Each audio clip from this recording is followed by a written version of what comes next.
Hey, it's Rachel with Rachel Color Dog Training, and I'm here with Susan with Pack Leader Dog Training. Hey guys. And we are here for our weekly Q&A. That time of the week again, Susan. So exciting. Right? I know, I felt like it was just last Thursday, and I'm thinking, oh, Q&A Tuesday's so far away. And then here we are. So Right? It really because I found that too towards the end of the week, like Thursday or Friday, I'm thinking like, man, it's been forever since we've done a Q&A. I'm ready for Q&A Tuesday because I'm missing it. And that's like Thursday or Friday. And then it's like, okay, no, I've got a long time before it happens again. And then the next thing I know, it's like, oh crap, it's Tuesday. Right. It's crazy. Out of nowhere. Hey, I just got the notification that you're live. Oh, well, good. I'm glad you know. I don't want that to be kept a secret. Yeah. It didn't tell me that I'm live, but you're live, so. You could be live and you won't even know it. I'm going to share this on Instagram really quick. Okay. Since our streaming platform does not want to work with Instagram. So, if you guys follow my story, you know that I have a board and train right now. Her name is Bendy. So she is working while I'm working. So while I'm doing the Q&A, she is on her place bed over there. So if you hear me say no, and if I get up, it's because she's getting off of her place bed. But the cool thing about having a trained dog is they can be working while you're doing something. So in the beginning, you're going to be doing a lot of reps. So you can pattern the commands that you want. But once you can start getting duration, you could be working your dog while you're doing stuff too. So it doesn't take as much of your time as it does in the beginning. So you could be making dinner, your dog's on place or in a down or in a lay. And then when you go to eat, you can move them into a different command. So if they're in a place while you're cooking dinner, 20 minutes goes by. Now when you go to eat dinner, you can have them in a lay or a down. So it's just really convenient. Once you put in that beginning work and those reps, it becomes a lot easier to kind of manage them. That is such a great point, because that's something I tell my one-on-one clients a lot. Because you want to look at that end game, right? So you want to be able to like put your dog in place while you go and cook dinner. So you've got that in your head. You want that.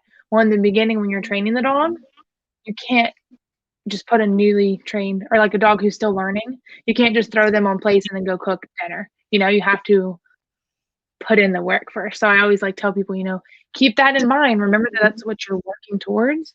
But you got to build up too. Right. And it doesn't really take that long, depending on how you train.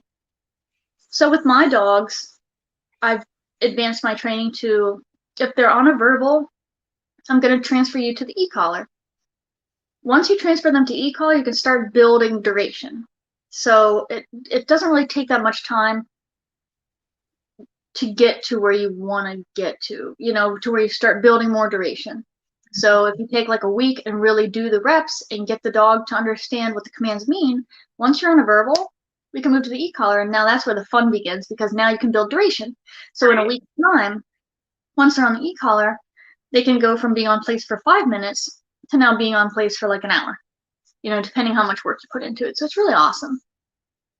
It really is. It's fun that you said that because, looking back to when I first started training, I've changed my training style so much. I'm always growing and learning and improving and all of that good stuff. But I couldn't get dogs on duration the way I trained at the facility I was at until really you're at the 3rd week.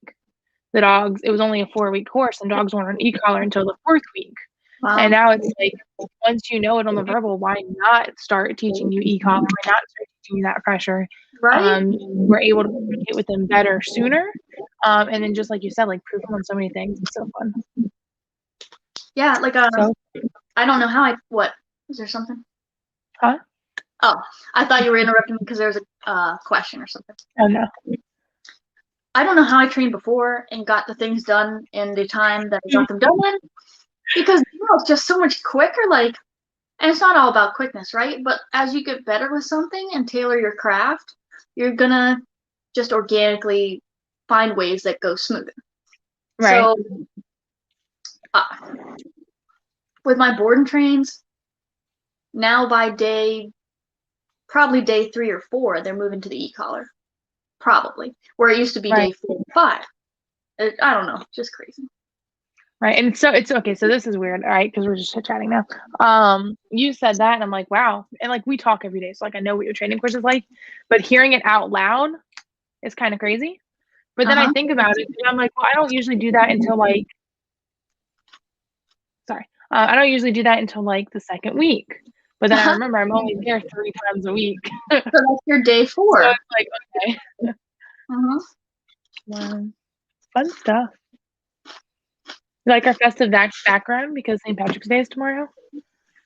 I had a I little didn't freak. I didn't even realize tomorrow's St. Patrick's Day, so So you're probably like, why did you just do this? I knew it was coming up. I just didn't realize how soon it was coming up. Well, the only reason I know that it's tomorrow is because I kind of freaked out today. So I have this shirt that I bought last year, bought it off Amazon, wore it for one day because it's got a blue tick on it and it's got like shamrocks and stuff for St. Patrick's Day. Because you can find anything on Amazon, by the way. If you just go on Amazon and type in like Belgian Malinois St. Patrick's Day shirt, there's going to be one on there. I was doing it with my old boss and we were doing it for fun. She found some with like chicken St. Patrick's Day shirts because she's That's got a weird. farm. It's like anything. It's on Amazon. So I got one with a blue tick because that's, my parents' dog. And I'm like, I'll wear that tomorrow because it's going to be the only day of the year I'm going to wear it. So I'm working today and I see somebody post on social media, Happy St. Patrick's Day. And I freak out because this is very clearly not the shirt I'm talking about. So I thought I'd missed my one day a year to wear this shirt. But it's tomorrow. Oh, good. Well, good. I'm glad they posted that. Right. And then you realized. Yeah. All right. Well, I have a dog training question for you, Susan. Okay. Because while nobody's on here now, this won't go up for a replay. So I guess No, we should like ask some questions. I'm ready. Okay. So, Susan, my dog barks and pulls to people during our walks. Mm-hmm. She just wants to say hello though. What should I do? So the first thing you're going to want to do is train a good heel, and you're going to start inside first. So if we can't get our dogs to listen inside with minimal distractions, we can't expect them to listen outside. Or if we do, we're going to have to use a lot of force and corrections. So let's set them up for success. So I would start with training a heel inside. I do have a good video on how to train heel. You're going to do food luring first, move to leash pressure, and then move them to the e-collar. Then we're going to work outside. But first, you want to make sure that the picture inside looks good first. So don't ever try to heel your dog in the driveway if they're pulling in a heel inside, right? So I always say perfect the picture before you add on. So perfect the picture of a heel inside the house before you move to the driveway, and then perfect that picture. Then move to your sidewalk, and if that looks good, now go for a walk. I like that. Yes, Susan has a great how-to series, so check that out. But yeah, one thing I wanted to comment on for this is, the question says, but they just want to say hello to people. And to be quite honest, I don't really care. Like, I don't care why. The fact of the matter is you're pulling and you're barking and you're lunging. Mm-hmm. We're not going to say hi for them because I don't want to go say hi to people. We're walking. It's me and you time. So I don't care that you want to go say hello to them or if you want to go attack them. Now, obviously, if you want to attack them, we got some bigger fish to fry. But still, the fact of the matter is we're not doing that. So then train them a heel. Unless you like being pulled around. But that's one thing I wanted to comment on because I get that a lot of the time when I'm talking about or hearing about dogs who are leash reactive. Leash reactive doesn't necessarily mean your dog's aggressive. It just means they're reacting. And their reaction is a hyper amped up state where they're barking and they're lunging. So I hear that a lot. Like, yeah, my dog barks and lunges and pulls towards people and other dogs, but they just want to say hi. I'm like, I don't care what they want to do. Wait, Do just you stop. want to be dragged across the street by your dog? That brings another point up that I think I talked to my husband about actually, is when I'm asking clients about their dog and to like explain what their dog is doing that they want, fixed. Usually people want me to solve behavior issues. Now how I do that is telling the dog no, but then now tell them what to do. So I end up training them their commands. Right. But usually no one ever asks me, hey, how do I train my dog to down? They'll just be like, hey, how do I get my dog to stop barking or whatever? So anyway, I was talking to my husband. I said, people like to preface she's really sweet. Like, I have a really sweet dog. She's really affectionate, but she does growl at my son. I don't know why you feel like you need to preface it. It's not, it's like you're trying to tell me, like, I do love my dog, but X, right? We know you love your dog. Right. We know your dog's a good dog, and we know you're interested to like help your dog because otherwise you wouldn't be using a trainer. So you don't feel like you have to preface it. You know what I mean? Like, do you get that too? Yeah, and it's like, no offense, but how sweet and affectionate are they? They're growling. But yeah, it's like don't preference it, because the thing is like, out. Sorry, I broke her from her kennel because she'd been in there for like a while. I'm like, you probably want to stretch your legs, and then she came and got in my business.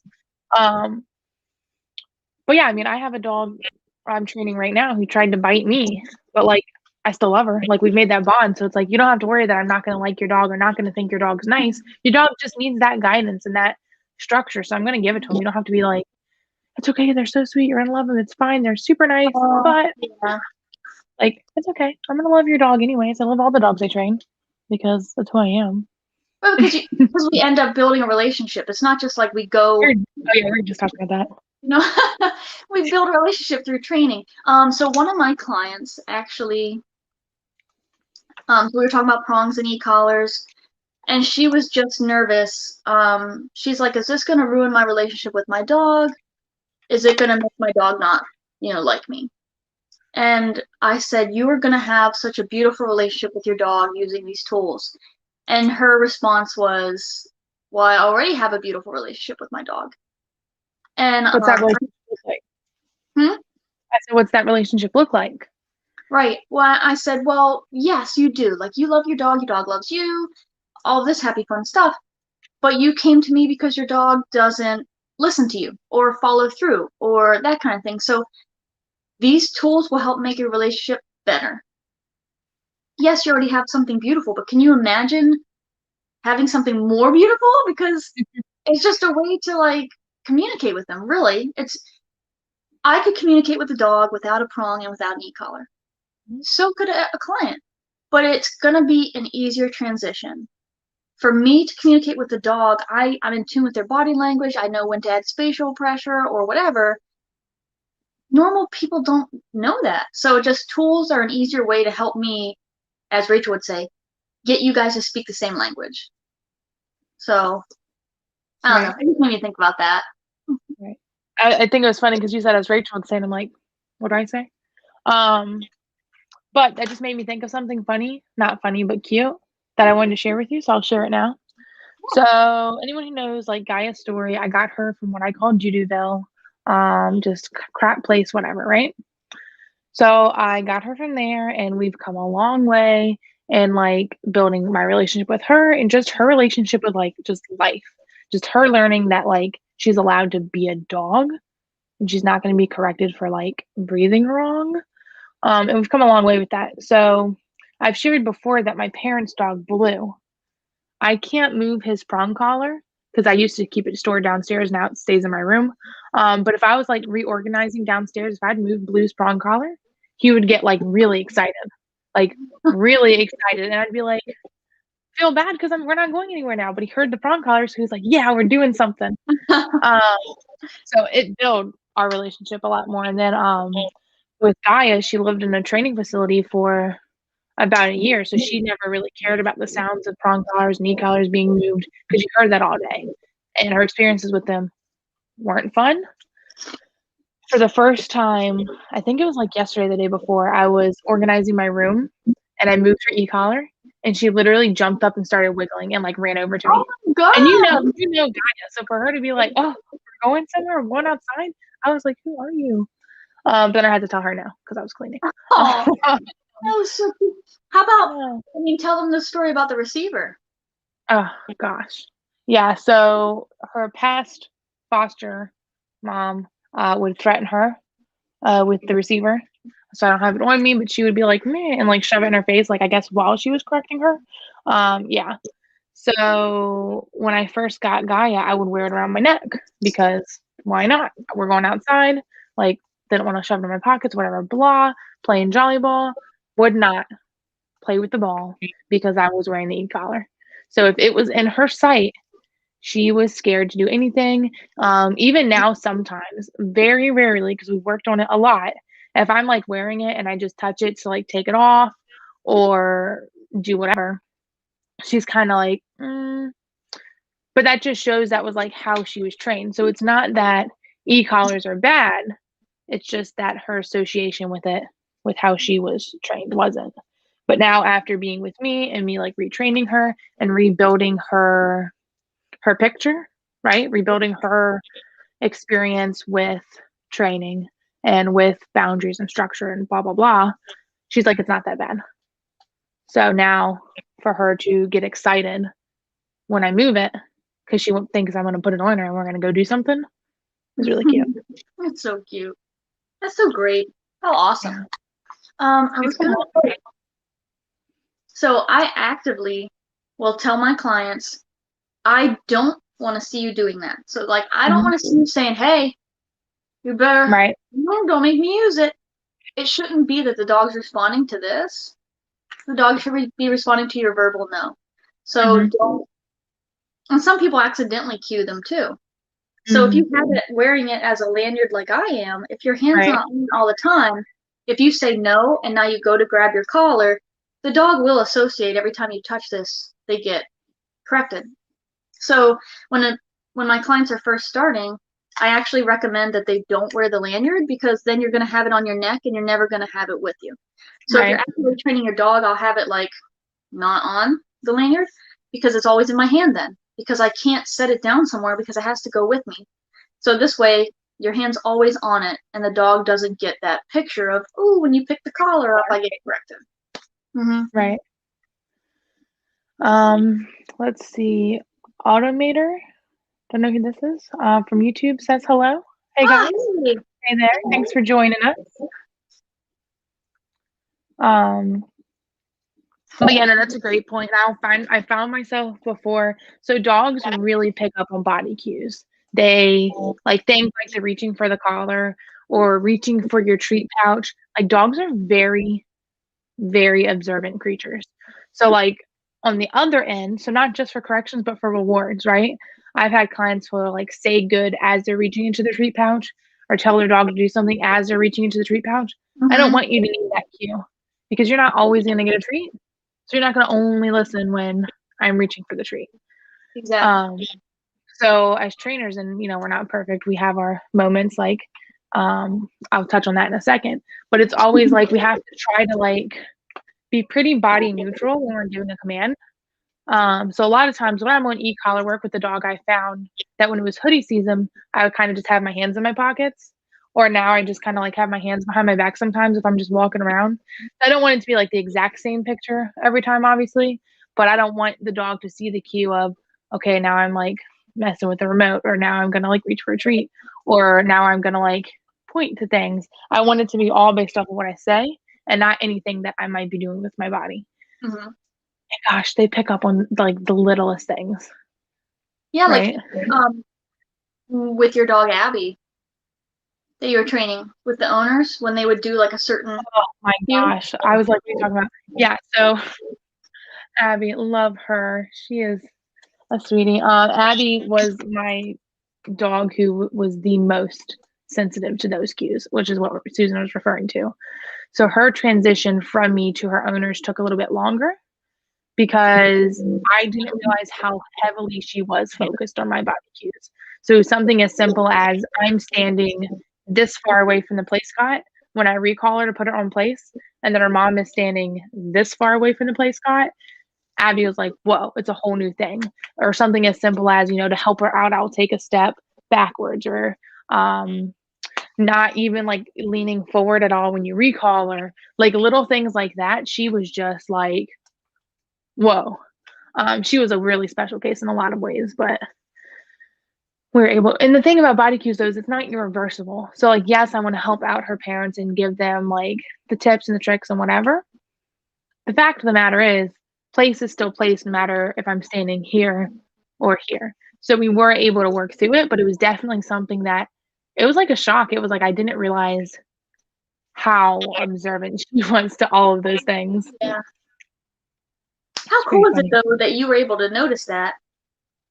You know, like we have that skill set, and I don't know about you, but I feel like half of mine was just I had it, and the other half I learned.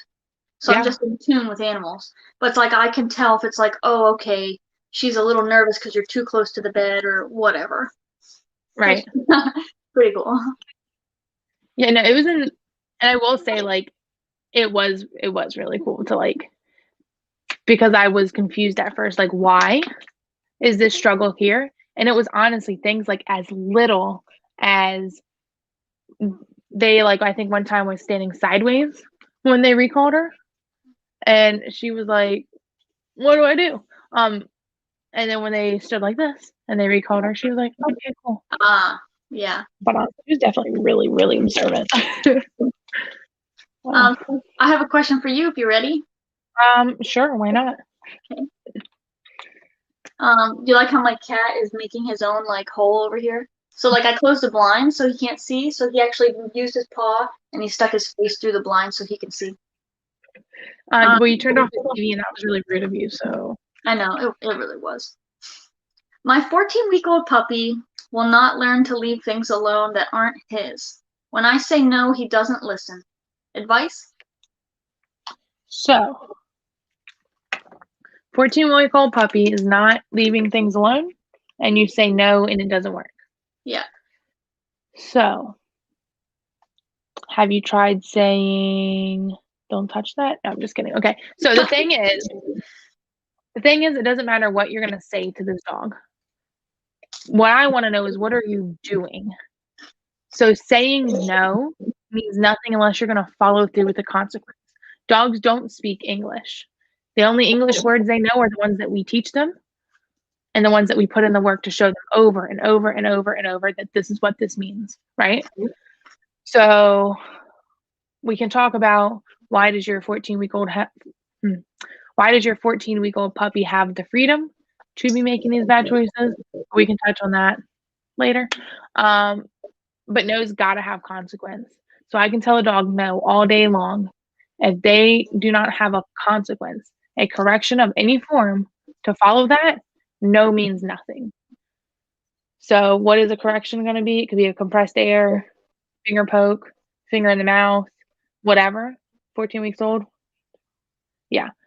So you just got to find what works for your dog, find a correction that's valuable to them to show them, like, hey, no means something not fun's going to happen. Maybe you like shouldn't do that. Yeah, no means no. So what I found like a lot of people do is they'll say no, and that doesn't work, so they escalate it. So it's like no, no, no, and they're like yelling it. Right. And like some dogs that might work, like for my wallflower of a dog over there, because they're hurt if you look at them the wrong way. Like certain dogs are more sensitive, so yeah, if you yell no, it's a noise aversion. Same thing as if you shake like coins in a can. So that'll work for some dogs, sure, but I don't want to have to do that. I want to literally be able to whisper no to you, and you'll be like, sorry, mom, didn't mean to do that. Because if I'm in public, or who the hell cares, if I'm wherever, I want to be able to be like, no. And then the dog's like, oh, shoot. Right? No? It's like, oh my gosh, like when you're out with like your mom in public and she just gives you the look and you know.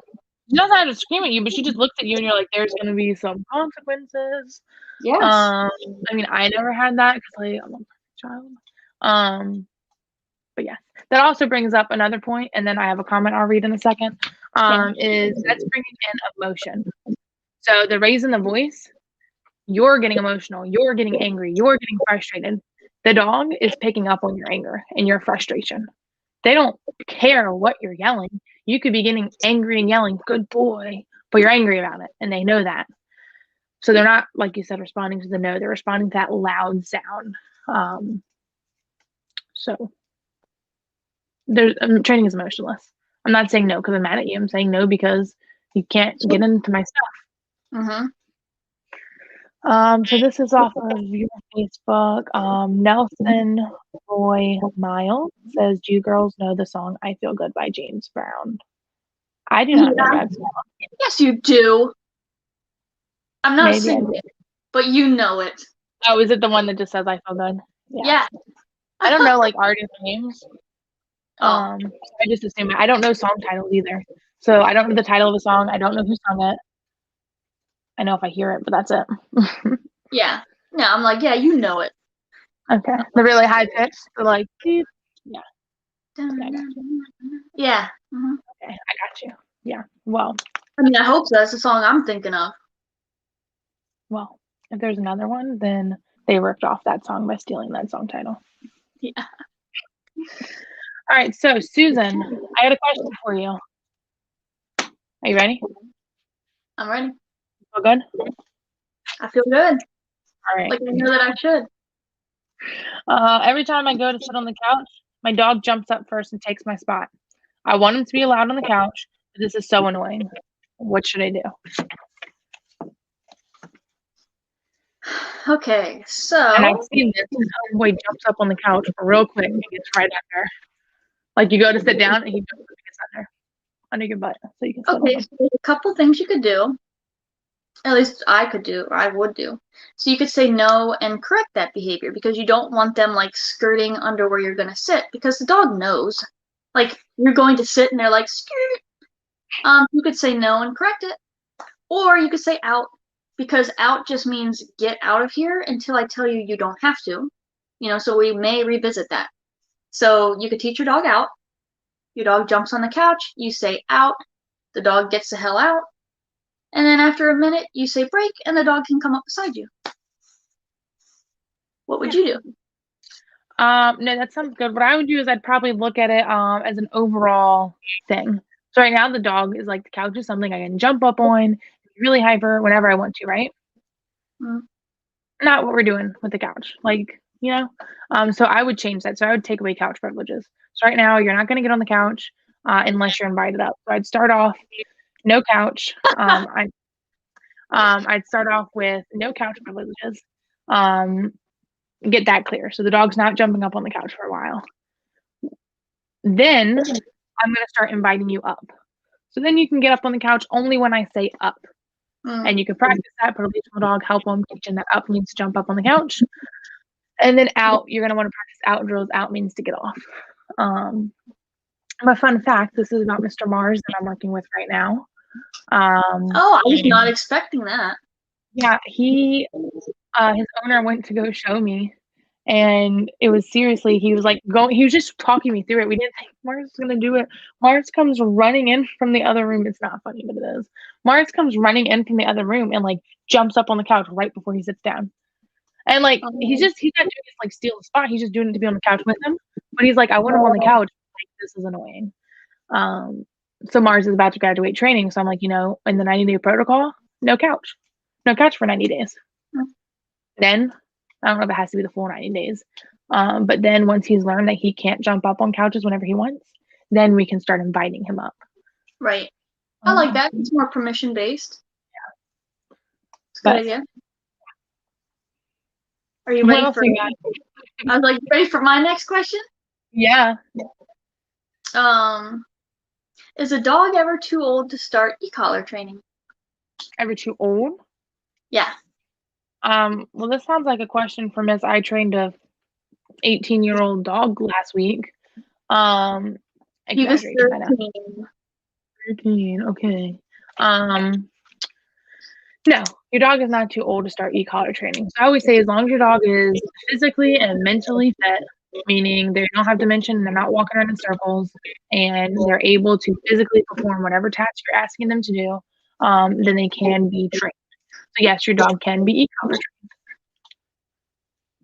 Yeah, exactly. Yeah. Like if it is a dog ever too young, yes. So we usually don't start to layer on the e-collar till like 16-ish weeks old. But that's after we've already taught them the basic commands, and you use the e-collar to layer on the commands they already know. But right. Is it ever too old? No.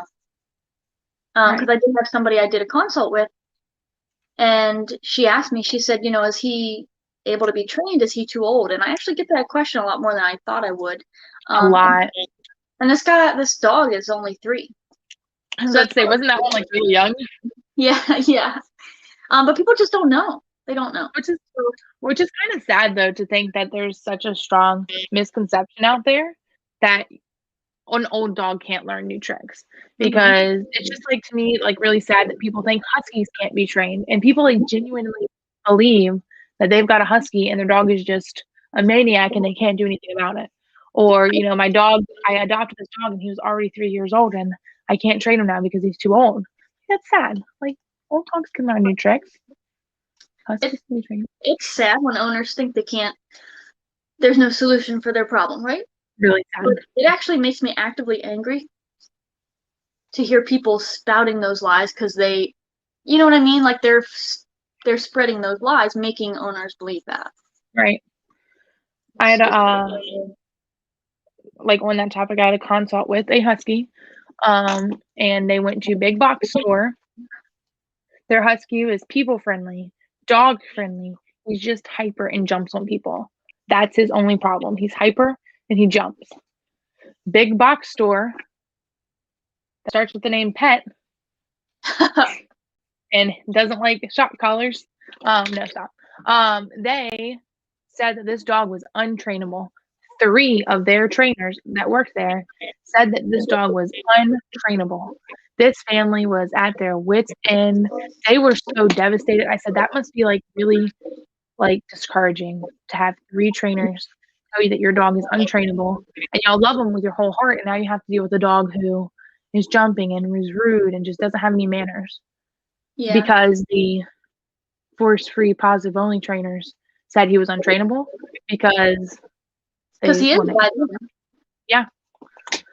So yeah, they were just like, she told me, she was like, it was heartbreaking to hear that because we love him and we thought our life with him was just going to be miserable.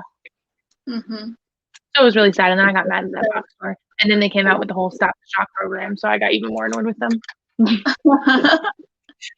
Gosh.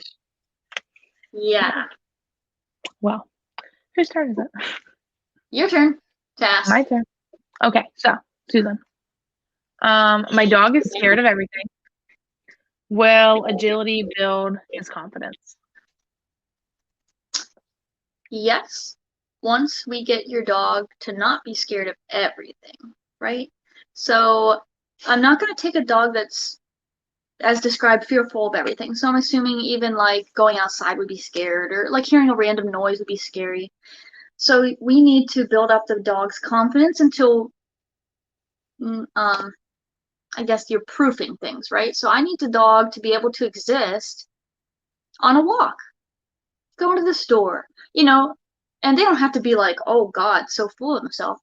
But I want them to be able to like walk and like hold a command. You can see they're like kind of nervous, maybe, but they're working through it. So you shouldn't just take a scared dog and like kind of throw them into that situation of agility, because they already have to have a little bit of confidence to start, before you can like add on to it. So yes, it will help, but we need to get your dog like public access training, so it can actually like exist out in public before we can ever add agility on. So sorry, I'm going to interrupt you really quick, because my patience has worn out. Do you know this person before I say anything? I don't think so. Okay, so this is a dog training Q&A. So we are not going to dance to this song. If you would like to hear the song, you are more than welcome to search it on YouTube and listen to it on your own time. If you have any dog training questions, feel free to ask. But I don't think this is cute. I'm not going to dance to this song. It's really inappropriate. So do me a favor and stop annoying me. And yeah, that's how I feel about that. And like, do you honestly think that's going to work? Sorry, but that's how I feel. And Susan, if you do know this person and he's joking, I apologize. But it's like, come on, guys. But not all men, right? Not all men. Not all men. Hashtag not all men. So yeah, thank you for that, sir. But yes. So about the confidence building and agility on this dog training Q&A. Exactly what you said. So if your dog is scared of everything, to ask them to go through an agility course, holy heck, that's going to be terrifying, right? So like you said, let's build their confidence through other stuff first. So Miss Sally, for example, She's a great example of this. She is just scared of life. She's come such a long way in her, she's on her 7th week of training with me now. Completely unrecognizable from when I first met her, right?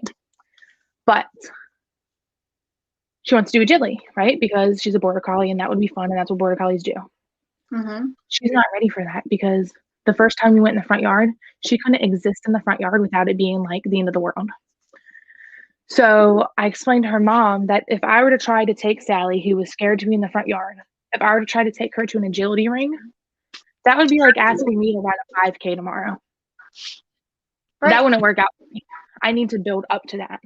I need to, oh, Susan, you're frozen.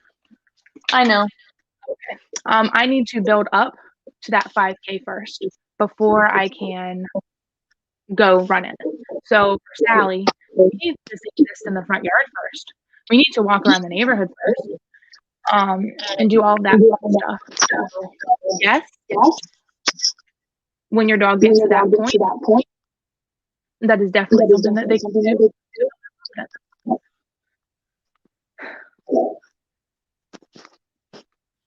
Sorry, it's echoing a lot.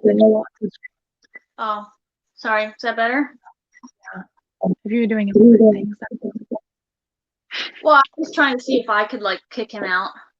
Oh. And or okay, as long as it doesn't learn your lesson. Shut the hell up. Sorry if you know this person, but you really think that's appropriate and you really like it's 2021. Like stop harassing people. Thank you. Have a blessed day. Have a blessed Tuesday. Have a blessed Tuesday. No, I just don't want to people shit. What? I said that's what you said earlier to that truck that was like blowing cardboard pieces. My God, yeah, I was on the highway today. And could you see in the video? It literally looked like they took stacks of cardboard and stacked them up. Maybe they're going to recycle them. Huge truck and just cardboard pieces are just flying. Yeah. Could you have secured it a little bit better? What it sounds like, could you please secure the cardboard and have a blessed Tuesday? Oh my god, that was yeah. I don't know. That's how I feel. I'm like mad at the point in my life where I'm gonna take shit from people and excuse me because I don't like it.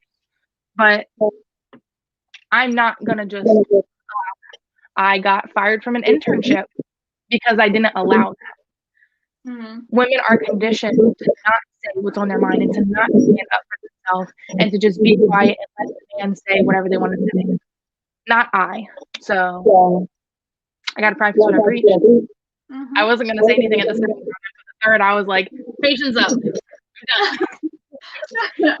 Out. Like you think out. Yeah, can we train men out? Disengage and walk away. That would be so great. That's my song for out. It says disengage and walk away. Let's train men and they'll command. Vamos. You know, okay, you get this question a lot. I get asked a lot, can you train my kids? Or do you train kids? All the freaking time. I was like, no, I don't. Well, it's funny though, because I do a lot of babysitting. I have a lot of experience with like young children. So when I'm talking to parents, I'm able to use analogies in ways that make a lot of sense to them. And then that's when I really get you're going to be a great mom one day, or, train my kid. And I'm like, can they wipe their own nose? Because they're me out. I'm going to close out and reopen because ever since I changed things, you're going in and out. And I just can't take it. So you fill the void. That's airtime. I'll be right back. Okay. So you can talk about what you do today with your puppies, like puppy desensitization. Okay, cool. Bye, Susan. This is now about to blow me up really big, I think. Yeah, it is. That's unfortunate. So while Susan is gone and I'm going to sit here awkwardly by myself and hate my life for a little bit, let's talk about puppy desensitization. So I've got a lot of puppies right now in training with me. And oh my goodness, they're so cute, first of all. But I want to talk about the importance of nothing because Susan's, I asked her out. Okay, hey, Susan. I used that whole time to talk about what I was going to talk about. So thank you for being quick. Yeah, you're welcome. You left me alone with the creeps, Susan. I'm Hurry back. sorry. Sorry about that. Oh, gosh. Um, I cracked myself up. okay. All right, Susan, are you ready? Or do you have a question for me, or is it your question? I have a question for you. What's the best dog treat to use? Dog treat? Yeah. All right, so we get asked this a lot. So I'm gonna start by saying, if I lived in a fairy tale world where I got to have board and trains and had full control over dogs' food, the treat I would use is their daily kibble. For the most part, unless I really wanted to give them a high reward for something, they would be getting their daily kibble. They could work for it throughout the day. But my dog doesn't really like their kibble. Okay. Then they don't take it the first couple times you offer it to them. But eventually they're going to get hungry. They're going to eat their daily kibble. You're going to be able to give your dog hiccups, excuse me. You're going to be able to give your dog a lot more treats without them getting like fat or an upset tummy. Mm-hmm. So that's the best treat, if we're going to be honest.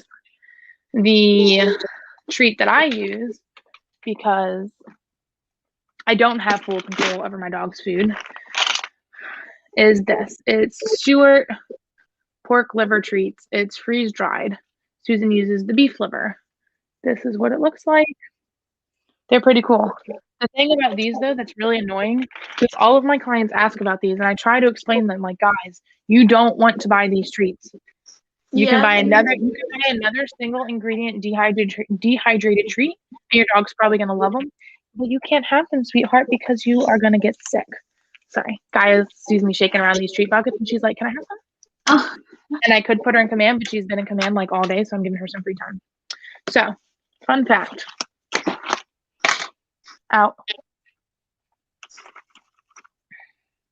This is the size they come in.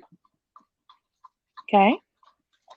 And then I take scissors. I'm going to find a small piece so Susan can make a smart aleck comment to me.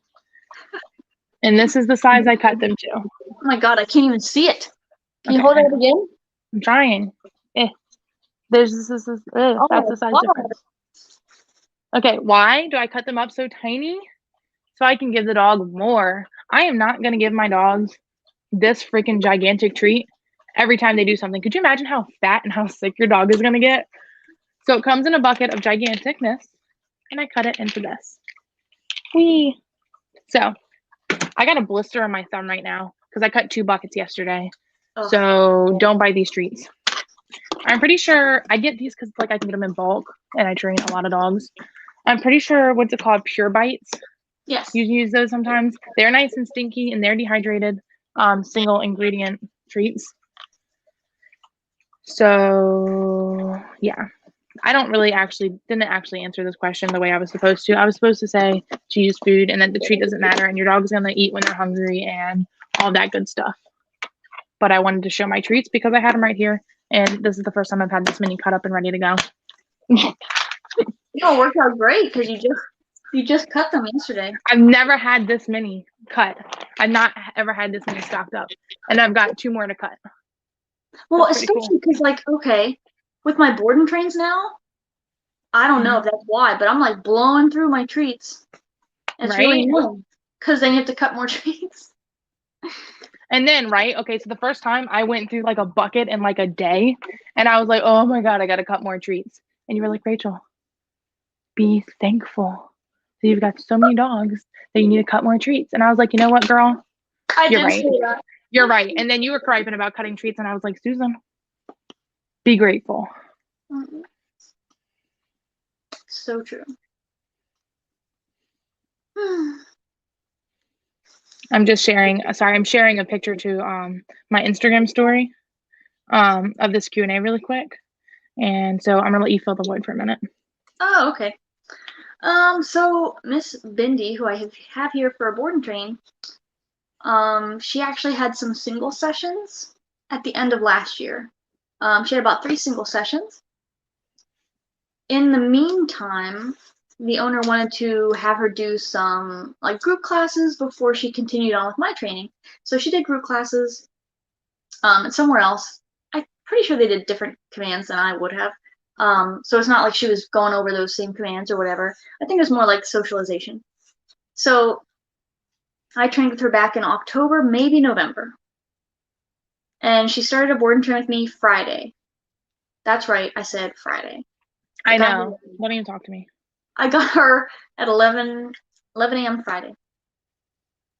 So day one, I'm like, well, let's see what you know. So I'd ask her to do something, and I teach 7 commands. Now, of the 7, because you're a baddie. Sorry. I know she did not know. I know she didn't know out because we didn't train that. But the other 6 commands we had trained, so I wanted to see what she would do. So I was asking her to do, you know, all the things. And to my surprise, because the owner said she had not really been working on the commands since the training, since the one-on-ones. She did all the things. All of them. So I'm like, okay, well, you're on a verbal, so let's just move you to the e-collar. What? And she's doing phenomenally. Like in the house, really great. We had one blow off of a command the other day, yesterday, so we worked through that. Outside, she's doing great. The most challenging thing for her, I think, is exciting people. So being like dragging the leash and seeing people go by and having her not run up and greet them. She's friendly, don't worry. But she just wants to say hi to everybody. So her challenge is just, so I'll either say, if she runs at them, so it's like, okay, what do you do? If your dog's dragging the leash and she knows all the things, but I have the leash on to hold her accountable. If she charges at somebody, I'm going to say no and correct that because you should never charge somebody. But if she just starts like trotting over and goes towards them, I'll say out because that means disengage from that. Sorry, my dog taking toys out of the kit. Pulling the I thought your cat just outed. Yeah. See, out. But yeah, so that's her biggest challenge right now. But otherwise, she's doing pretty great. It's pretty great. It is amazing, and just saying, everyone should go check out Susan's updates she's doing. So okay, so Susan and I don't know if y'all know this, but like we're kind of close friends. Like we talk sometimes, not just on Q&A Tuesdays. Yeah, this is one time we talk. It's actually rare when we're not talking. But I get a lot of really great ideas from Susan, and I think sometimes she gets good ideas from me about like what not to do. But Susan is now doing video updates with Bendy. So anybody watching this, I don't care if it's 3 years from now and you're watching our reruns because we're like so awesome. Today is March 16th, 2021. So go check out like Susan's updates on Bendy, and I'm sure she'll have like lots of cool dogs if you're watching in the future. But I love your video updates. I think that was like the coolest thing I've seen.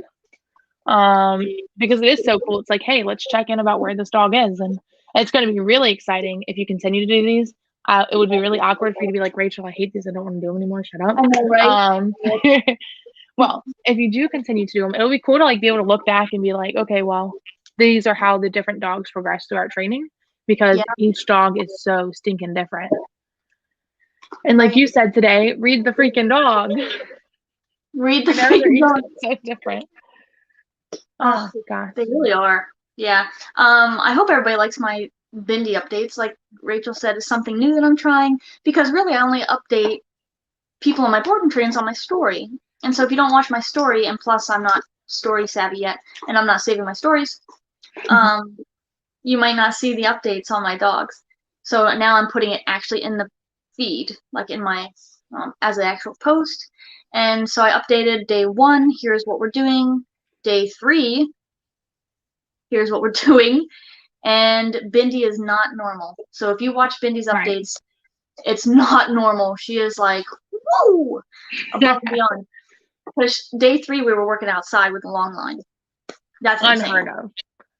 But like you mentioned before, and I love that you commented it because it was funny because when I was first watching your updates, I was like, please, I really hope she explains that like Bendy's passed and you did.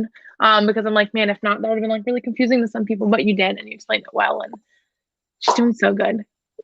And I'm sure like now you probably feel like she should be like graduating tomorrow because she's so great, but you've got another, week and a half with her?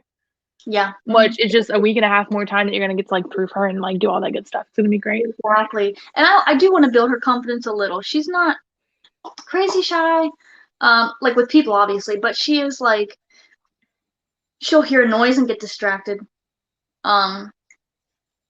She doesn't have a interest to like do the things. So like when we're downstairs in the fun room, she's like, I'm not really food motivated, so I don't really want to do the things.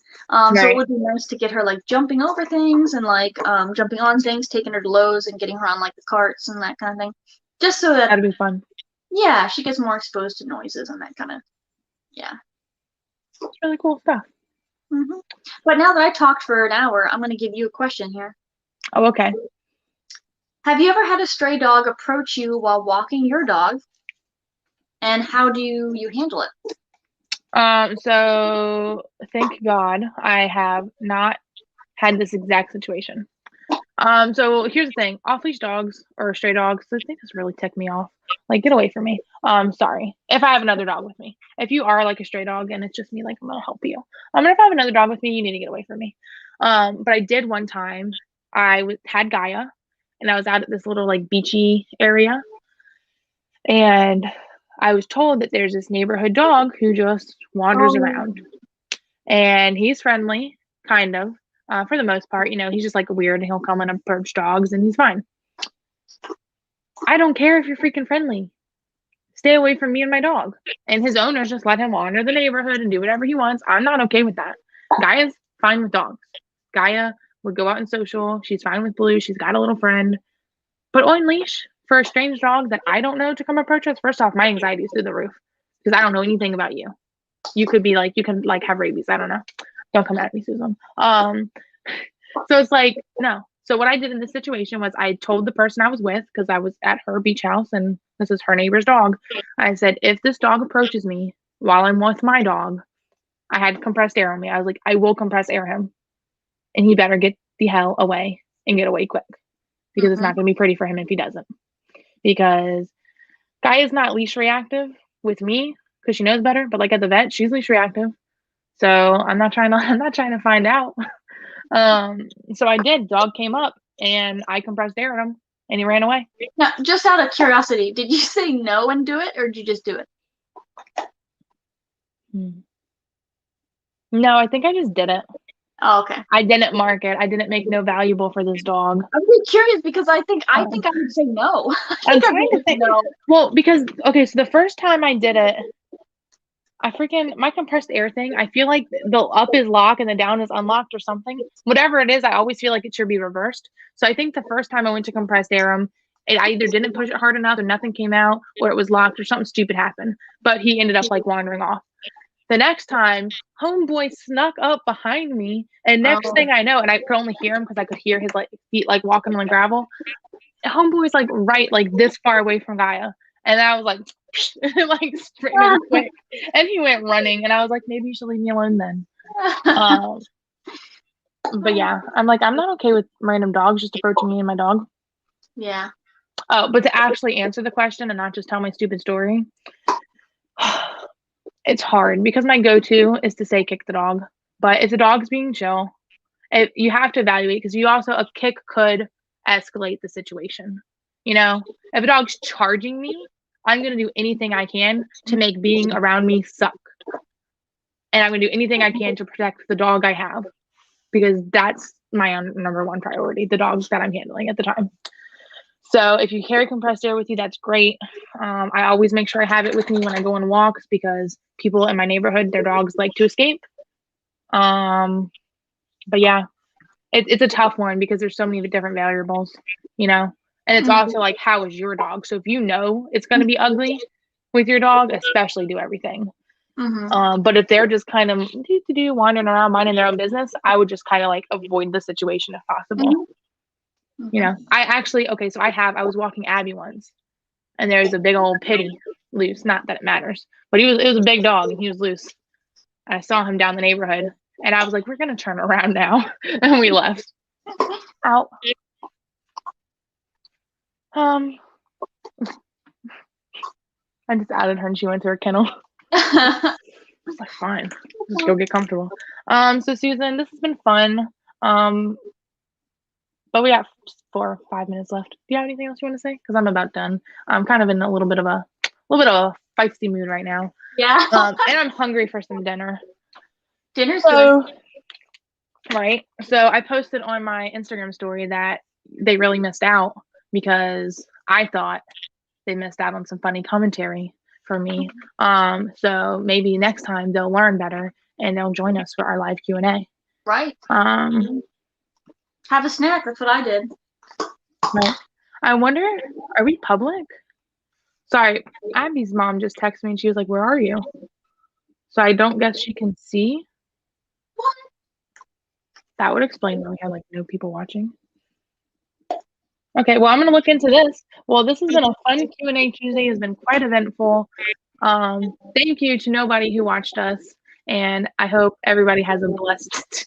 Such a smart aleck. No, I'm just kidding. You guys, I'm not always this sassy. She's just feeling extra sassy today. Feeling extra. I'm just. Because St. Patrick's Day is coming up. She's feisty. Okay, but seriously, thank you everybody who watches us on the replay. I hope you enjoyed those 3 dog training questions we answered. And as always, we are here to answer your dog training questions on Facebook and YouTube and Instagram at Pack Leader Dog and Rachel Fuller Dog Training. Night. Bye.